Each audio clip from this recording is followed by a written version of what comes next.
Criminels, des importateurs, des tueurs à gages liés à des cartels de la drogue se baladent librement au Canada. La moitié d'entre eux sont même installés au Québec. Et tout ça grâce à la décision de Justin Trudeau de lever l'obligation de détenir un visa pour les ressortissants mexicains.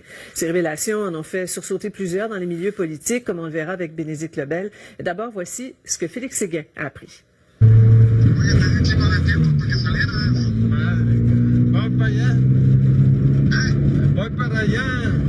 Nous sommes au Mexique, précisément à Acapulco, avec le photojournaliste Bernardino Hernandez. Son travail, photographier des cadavres. Cette ville autrefois appelée la perle du Pacifique a maintenant le 3e plus haut taux d'homicide sur la planète. Se dio lo de la violencia entre el crimen organizado, el narco, por ahí 2001, 2002, por ahí.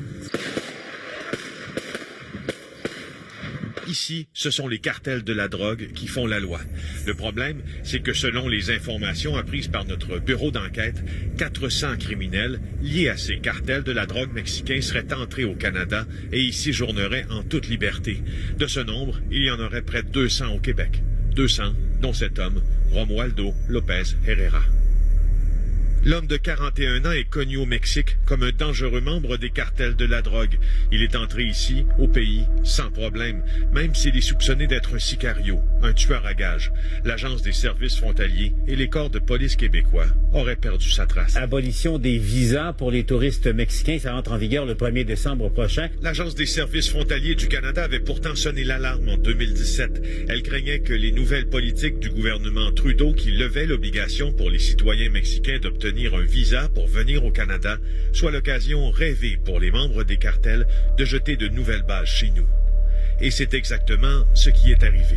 C'est très grave. Ça fait partie, quand on parle de protection des frontières, protection de notre souveraineté. Lorsqu'il y a des gens qui viennent chez nous, qui s'infiltrent, qui s'en vont dans le Québec, à Montréal, à Toronto, le gouvernement fait un désaveu, dire on peut rien faire. Donc, pensez-vous que la population peut accepter ça? Non. C'est vrai que le gouvernement libéral, quand ils sont arrivés au pouvoir, ont retiré cette obligation de visa-là pour ces gens-là. Et c'est là qu'on a vu que les choses se sont empirées avec le temps.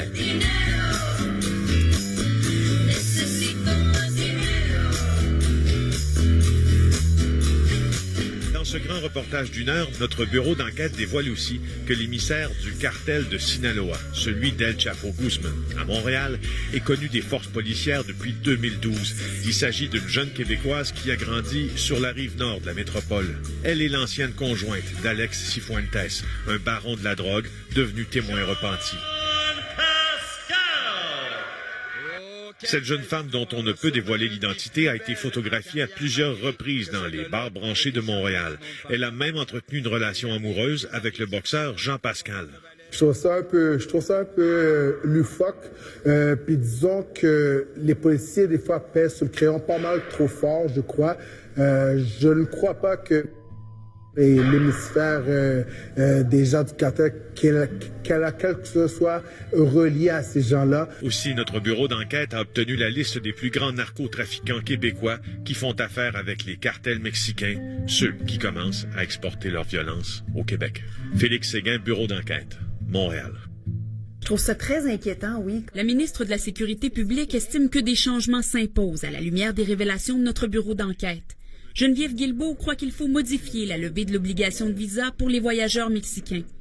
Elle compte d'ailleurs en discuter avec son vis-à-vis fédéral, Ralph Goodale. De voir qu'une décision du gouvernement fédéral fait en sorte que des narcotrafiquants, des tueurs à gages peuvent entrer aisément au Canada, notamment au Québec. Moi, j'ai l'intention d'interpeller le gouvernement fédéral pour qu'il revoie cette procédure. Ça donne absolument froid dans le dos. La porte-parole libérale en matière de sécurité publique, Christine Saint-Pierre, croit qu'il faut aller plus loin et vite. Même si on mettait les visas en place, ces gens-là sont déjà entrés sur le territoire.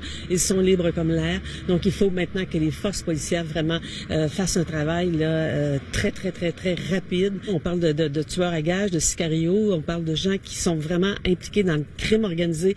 Au fédéral, les conservateurs blâment le gouvernement de Justin Trudeau. Même les douaniers avaient envoyé des avertissements au gouvernement libéral de Justin Trudeau en 2016 quand ce gouvernement a voulu assouplir les règles pour entrer au pays. S'ils sont élus aux prochaines élections, ils n'excluent pas de ramener les visas obligatoires pour les Mexicains. Les inquiétudes se font bien sentir également dans la population. Plusieurs demandent qu'il y ait plus de contrôle aux frontières. Avec tout ce qui se passe, non, c'est pas acceptable. Faut avoir patte blanche pour aller ailleurs. Je ne verrais pas pourquoi ici, ça serait différent. Ils ont des réseaux bien organisés pour être capables de passer, puis ça, c'est une question de gouvernance. Pour le moment, la réaction officielle du gouvernement libéral se fait attendre. Bénédicte Lebel, TVA Nouvelles, Montréal. On joint Richard Latendresse à Washington. Richard, le Québec étant